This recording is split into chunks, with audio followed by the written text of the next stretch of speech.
Bom dia, boa tarde, boa noite. Aqui é o Márcio Fenelon de volta com a série Aumentar a Rentabilidade do Seu Negócio Imobiliário.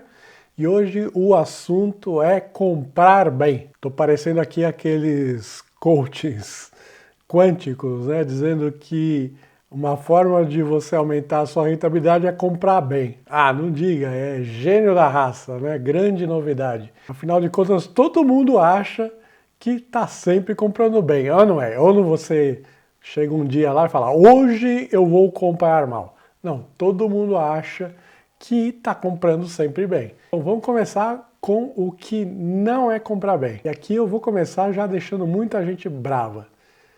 Comprar com base no preço de metro quadrado não significa necessariamente que você está comprando bem. Por exemplo, aqui no meu ramo principal de atuação aqui, vou lá e compro um terreno só levando em conta a área do terreno e o preço, resultando lá num valor por metro quadrado. Isso pode dar muito errado. Primeira questão é do aproveitamento do terreno. Primeiro, o aproveitamento em relação à área construída. Então, você pode perfeitamente ter o caso que você tem um terreno maior, mas que a área construída possível ali é menor. Então, só por aí, você já não deveria fazer nenhuma conta com um metro quadrado para terreno. Mas vamos dizer que então que você faz a conta com um metro quadrado de área construída. Você foi lá mais sofisticado e falou, sou esperto, vou fazer o preço por metro quadrado de área construída. Também pode dar problema, porque aí você tem a questão do aproveitamento entre a área vendável e a área comum. Tem terrenos que eles têm uma disposição da área construída péssima. E aí você tem que fazer o projeto com um monte de área comum, um monte de hall. E aí você não tem tanta área vendável. Só isso aí seria suficiente para você ficar assustado com essa ideia de usar um metro quadrado de área construída para comprar um terreno. Mas não termina por aí essa questão. Tem também a questão da topografia. Tem terreno que é todo nivelado, mas tem terreno que é todo acidentado. E aí você vai precisar de vários meses e muito dinheiro para colocar esse terreno dentro de uma condição mínima para você construir. Tem também a questão das micro-regiões, uma situação muito comum aqui em Portugal. Vamos dizer que tem uma rua A, essa rua A é grande, ela é arborizada, você tem ali uma excelente qualidade de vida nessa rua. Vamos dizer que a 100 metros dali tem uma rua B. Essa rua B é toda apertada, toda sinuosa, de difícil acesso. Os prédios são praticamente grudados um na frente do outro, um faz sombra no outro, e realmente a qualidade de vida ali não se compara com o terreno da rua A.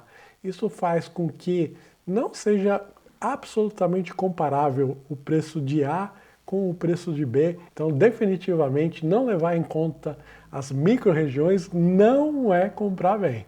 Agora vamos levar essa discussão para um nível mais alto. Vamos discutir a questão do crescimento. Isso aí eu levei literalmente anos, infelizmente levei anos para entender de verdade qual que era o efeito disso nos ativos, ativos financeiros e ativos imobiliários que seja. O crescimento, ele é muito importante e ele tem muito valor, especialmente aqui nas economias mais desenvolvidas em que a taxa de juros é menor. Então vamos pegar um exemplo aqui, que você tem um apartamento, ele dá um aluguel de 1.000 euros por mês.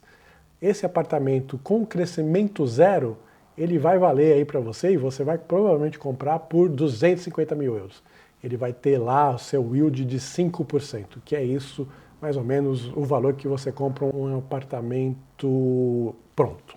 Baixo do Futuro quer explicar melhor essa questão aqui. Então você tem um aluguel lá de 1.000 euros. Só o ano serão 12.000 euros. O yield definido pelo mercado, vamos dizer que é de 5%. A valorização, a avaliação daquele ativo imobiliário, portanto, vai ser esses 12.000 euros anuais sobre 5%, o que vai dar 240 mil euros. Por alguma razão, eu arredondei para 250 mil euros. Mas, na verdade, é 240. Agora, vamos dizer que você descobriu um outro apartamento que ele tem os mesmos 1.000 euros de aluguel, porém ele tem uma perspectiva, por conta de procura, por conta do que seja, de crescer 1% ao ano pelo resto da vida. De repente, a valorização desse negócio, desse ativo imobiliário, ela passou daqueles 250 mil euros iniciais para 333 mil euros. Então vamos lá explicar melhor essa questão do crescimento. Tem o nosso aluguel de 12 mil, nós temos o yield de 5% e agora temos o crescimento de 1%. Qual que é a conta de matemática financeira aqui? É os 12 mil anuais sobre os 5% de yield menos o 1% de crescimento. Nós vamos ter aqui um resultado de 300 mil euros. Por alguma razão eu falei 333 mil, está errado, o certo é os 300 mil euros, que compara com os 250 mil euros sem crescimento. Então, nós estamos falando aqui de incríveis 50 mil euros a mais só por conta de 1% de crescimento. Imagina só então que 1% de crescimento ao ano é o suficiente para você mudar radicalmente a valorização do ativo. Então não há de se falar de metro quadrado, de preço por metro quadrado, sem levar em consideração qual é o crescimento que está embutido naquela região, qual é o crescimento que está embutido naquela micro-região. Isso muitas vezes vai ser muito mais importante que o danado do metro quadrado. Além da questão do crescimento, outra questão que impede a comparação de ativos por metro quadrado é a questão da estabilidade. Olha, existem aí lugares em que a segurança de você investir em um ativo imobiliário ela é incontestável. São lugares que eles sempre serão bem procurados. Em Lisboa, por exemplo, a Avenida Liberdade. A Avenida Liberdade é tradicional e vai ser sempre procurada. No Porto tem a Avenida dos Aliados. É impossível um porto sem a Avenida dos Aliados. E ela vai ser sempre procurada e sempre valorizada. Essas regiões elas dão estabilidade e segurança. E isso representa que essas regiões elas têm um risco associado bem menor do que outras regiões. E obviamente os metros quadrados dessas regiões não são comparáveis com outras regiões que são menos estáveis, menos procuradas e não há discussão em relação a isso. Acho que isso fica claro também. Então, além do crescimento, estabilidade tem um valor porque reduz risco. Quando você reduz risco, você aumenta a valorização do seu ativo imobiliário. Então coloca aí na cabeça a ideia de comprar por metro quadrado não é exatamente a melhor das estratégias se você não levar em consideração as outras questões. Outra forma quase garantida de você não conseguir comprar bem é ir atrás de desconto. Isso aí é manjado por quem está do outro lado do balcão. A gente sabe que tem cliente que é tarado por desconto. Isso faz com que algumas pessoas usem isso de uma forma pouco ética, fazendo aumentos de tabelas fora da realidade, para você dar um descontão e a pessoa sair dali achando que fez um excelente negócio. É o famoso 50% de desconto sobre o dobro do preço. Isso existe no mercado imobiliário também. Então esquece essa história de que você estaria fazendo um bom negócio só com base no desconto. Isso aí não é suficiente, não é indicativo de um bom negócio. Vamos dizer que você já estava no outro nível, você já sabia tudo isso que eu falei, já sabia dos problemas de aproveitamento, já sabia dos problemas topográficos, já sabia de todos os problemas relativos à construção, de crescimento, de estabilidade, de descontos, já sabia todos os truques, e aí você conseguiu isolar todos esses problemas e foi lá, achou o melhor imóvel em relação ao custo-benefício. Isso não é garantia que você comprou bem, porque todas as ofertas daquele mercado não estão dando bons retornos. E isso aí não chega a ser tão raro assim. Basta você ter um mercado em que exista um desbalanceamento muito grande entre oferta e demanda para todo mundo do mercado estar errado. Então não adianta nada você comprar aquela propriedade com a melhor relação custo-benefício se todos os custos estão errados. Então precisa tomar muito cuidado nessas situações em que há um grande desbalanceamento entre oferta e demanda no mercado.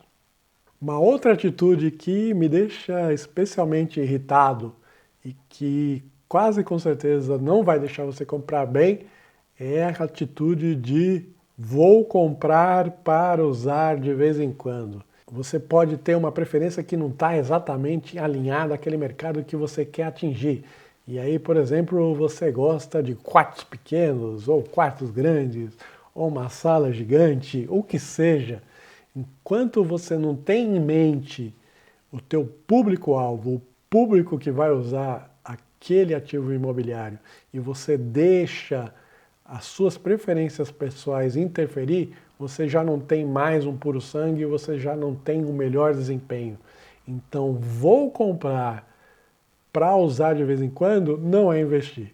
É uma coisa para o seu prazer e aí o seu investimento, o retorno, eu não me responsabilizo. Isso definitivamente não é comprar bem. Mas afinal de contas, o que é comprar bem? Olha, eu considero comprar bem quando você usa o que eu chamo de lógica reversa. Você começa definindo o risco que você quer tomar. Então, vamos dar aqui 3 exemplos. O primeiro exemplo é comprar um apartamento pronto e alugar no residencial. O segundo exemplo é comprar uma casa, reformar e colocar para estudantes. O terceiro exemplo é comprar um prédio inteiro, fazer uma obra grande e colocar para o turismo. O primeiro exemplo, ele tem um risco associado muito menor. O segundo, ele tem um risco médio, que você vai fazer uma obra, essa obra pode ter problema de custos, e você alugar para estudantes tem uma rotatividade maior e isso pode ter uma vacância maior também. Já o terceiro é um prédio inteiro, é mais complicado para construir, e além de tudo, você está colocando para turistas e pode ter uma oscilação muito maior. Semanalmente ou até diariamente, você pode ter problemas de vacância, mas também você pode ter aí um crescimento grande. Assim você vai ter uma matriz de risco bem definida e também uma matriz de retornos bem definidas. Cada um desses, ele exige um retorno diferente. Com menor risco, exige menor retorno. Médio risco, médio retorno, maior risco, maior retorno. Então, numa primeira etapa, você definiu o negócio que você quer entrar, você entendeu os riscos e você definiu o retorno mínimo que você quer ter.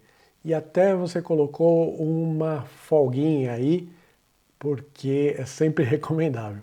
Aí na próxima fase você precisa definir quais são os custos, as despesas e os impostos. É importante você saber tudo isso para depois você chegar no lucro da operação. E também é muito importante entender o prazo. Uma coisa é você ter 100% de retorno em um ano. Outra coisa é você ter 100% de retorno em 10 anos. Com o retorno definido lá atrás, através do risco, você vai conseguir descobrir qual o valor máximo que você deve pagar por esse investimento. Qual o valor máximo que você deve pagar pelo ativo, qual o valor máximo que você deve ter no custo de construção, qual o valor máximo que você deve ter nas despesas, e com isso você está coberto por todos os lados, porque você só vai comprar coisas que dão o retorno desejado, que é o retorno adequado para aquele risco que você tomou, com uma folguinha, né? Então, essa é a verdadeira forma de você comprar bem.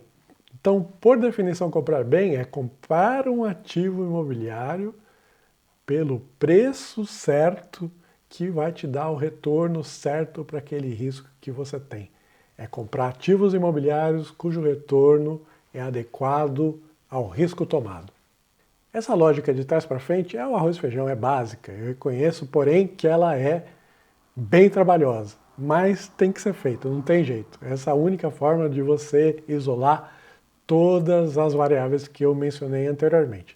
Agora, se você quer levar para o outro nível, um nível ainda maior, aí a gente tem que ir atrás do crescimento. O crescimento é que vai dar para você aquela cereja do bolo, que vai dar aquela certeza que você comprou bem. E onde que a gente acha crescimento em ativos imobiliários? Todo local que você tem um desbalanceamento entre oferta e demanda é um local de potencial crescimento acima da média. Uma cidade que, por conta da sua indústria, cresce muito acima da média. Isso é um local que você vai achar crescimento com certeza. Vou dar o exemplo aqui do Vale do Silício. Imagina lá você comprar uma casa 20 anos atrás lá no Vale do Silício.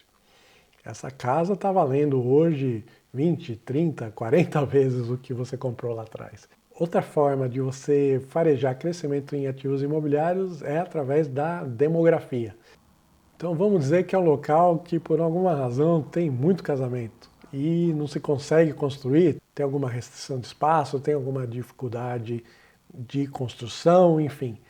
Você tem uma situação que a demanda está muito mais forte do que a oferta por muitos anos. Isso é um claro sinal para você ter um crescimento acima da média. Vamos dizer que é um país que tem muita imigração. Então é o caso aqui de Portugal. Você está tendo muita imigração de pessoas e ao mesmo tempo você tem uma situação de falta de mão de obra na construção e falta de espaço. Então você tem aqui um caso clássico de crescimento por desbalanceamento da oferta e da demanda por conta da imigração. Por último, temos aí o poder de preço, que significa uma certa insensibilidade de determinados mercados aos aumentos de preço. Daí ser uma fonte de crescimento da valorização dos ativos imobiliários. O exemplo clássico do poder de preço é o mercado de luxo. O mercado de luxo ele é reconhecidamente insensível ao preço, ou menos sensível ao preço. Então, se uma pessoa quer, por exemplo, morar na Foz do Douro, tem lá poucas unidades lá, é um bairrinho pequenininho, mas ele quer morar lá porque ele sabe que é o melhor lugar da cidade e ele não admite morar em nenhum outro lugar e ele tem o bolso para comprar lá. Então, isso faz com que haja efetivamente um poder de preço dessa região acima da média, muito acima da média, aliás. Da mesma forma, a gente sabe que os estrangeiros eles têm um poder de compra muito acima da média do português ou mesmo do europeu. Os americanos, hoje em dia, eles têm uma renda média muito maior do que a da Europa. Isso se reflete em várias áreas. Se reflete, por exemplo, no turismo. O turista chega aqui e dá risada no preço do hotel, no preço do restaurante e acaba fazendo a festa, né? Isso também se reflete nos nômades digitais. As pessoas que trabalham para os Estados Unidos, por exemplo, elas têm uma capacidade de pagamento muito grande. Então, existe toda uma indústria aqui em Portugal de unidades voltadas exclusivamente para os estrangeiros, nas regiões mais desejadas desses estrangeiros, porque, de novo, você tem lá um poder de preço, um poder de estabelecer preços maiores que leva ao crescimento que a gente já sabe que dá uma valorização muito boa. Então era isso que eu tinha para falar sobre como comprar bem para aumentar a rentabilidade do seu negócio imobiliário. Espero que tenha sido útil, espero que você tenha gostado. Se sim, deixa o seu joinha. Não se esqueça de inscrever no canal para ter mais vídeos sobre viver e investir em Portugal. Muito obrigado pela sua audiência, muito obrigado pelo seu tempo. Desejo a você muita saúde e muita sabedoria. Te vejo no próximo vídeo. Tchau!